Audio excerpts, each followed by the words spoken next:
Hi there, good afternoon. This is Liz Davis. I'm a nutritionist and I specialise in digestive health for busy women. So I help busy women fix their painful digestion, bloating, IBS symptoms, etc. And any related hormone problems. The two are very closely linked, chronic fatigue, etc. And I do this with state-of-the-art gut testing if necessary.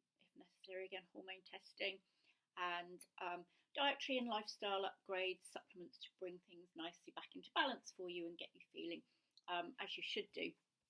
So I thought I'd just cover the subject of gluten today because it does crop up a lot, and it's often a bit of a kind of muddly area. What can I eat? What can't I eat? Everyone's heard a lot about going gluten free and how it's really good for you. Not necessarily, so I'll just run into a few of the kind of topics and issues that you might want to explore around gluten, and then give you a useful tip at the end to kind of show whether or not gluten is actually an issue for you.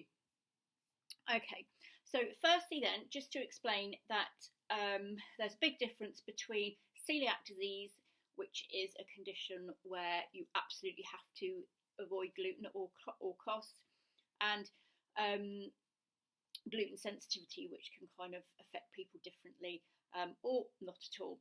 So with celiac disease, it's where you've got an autoimmune reaction to gluten, and it actually destroys the villi projections in your digestive system, and you absolutely must avoid gluten at all costs, come what may, or you'll get dreadful symptoms. With gluten sensitivity, it's not quite so strict. You may want to avoid gluten most of the time. You may want to avoid it all the time, depending on how it's affecting you. So some of the signs then of non-celiac gluten sensitivity may be digestive pain, bloating, constipation, diarrhea, reflux. It could be causing you to have leaky gut, and there are a lot of symptoms associated with leaky gut as well.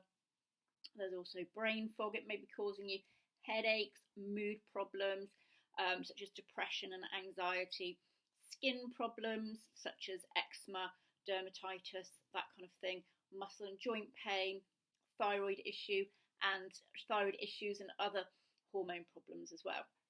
So it can actually cause for some people quite a few issues. But also important to bear in mind that it doesn't affect everybody like this, and there can be other factors at play as well. But pretty much, if gluten affects you, the effects can be far-reaching, and it can affect you in all sorts of ways. So also, if you have non-celiac gluten sensitivity, it can really negatively impact your microbiome. But then also at the same time, if you've got a suboptimal microbiome, then that can affect how you process gluten as well. So if you're eating gluten and it's affecting you, it can really have significant impact in your balance of good and bad bacteria, etc. Seeing as though our health does really depend a lot on the state of our microbiome, this can really negatively impact people in a big way. Okay. So as I say, it's also really important to look at the bigger picture. So you want to be considering what the condition of your microbiome is. This can be revealed with testing usually. You want to be looking at how much gluten you're eating, how nutrient dense your diet is, and also what your hormones are doing sometimes. This can give you a bit of an idea. So for example, are you overly relying on gluten foods, which is very easy to do because gluten is everywhere, it's in everything. So for example, if you have a wheat-based breakfast, toast or Weetabix or something like that, and then you have a sandwich for lunch, you're snacking on biscuits, and then you have pasta for dinner, all you've done is eaten gluten all day long, which is very easy to do because, as I say, it's just everywhere and it's quite hard to avoid.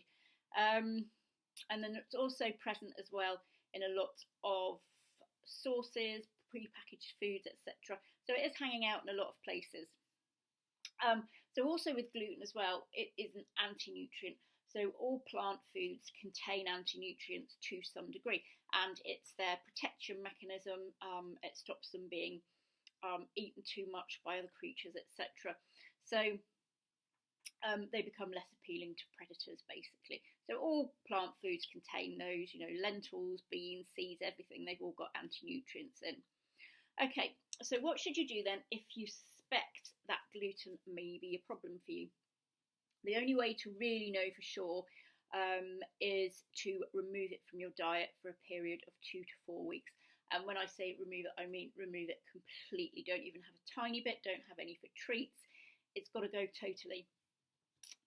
At the end of that testing period, you will be able to tell, have my symptoms subsided? Am I feeling any better? If you are, that's a fairly reliable indicator that gluten perhaps isn't the best food for you, and to avoid it possibly, on an ongoing basis. If it doesn't make any difference to you, it's not that. We can always delve into other issues that may be causing that for you. Okay, so I hope you found that useful. That's a quick rundown of gluten, what issues it can cause, how to figure out if it's causing issues for you. In the links below, there are some links to book a free call with me if you'd like to discuss any aspect of your gut health, hormone health, etc. And also links to download some free recipes and free online course. And if you did find this video useful, then do please share it as well and like. Okay, I shall see you soon. Bye.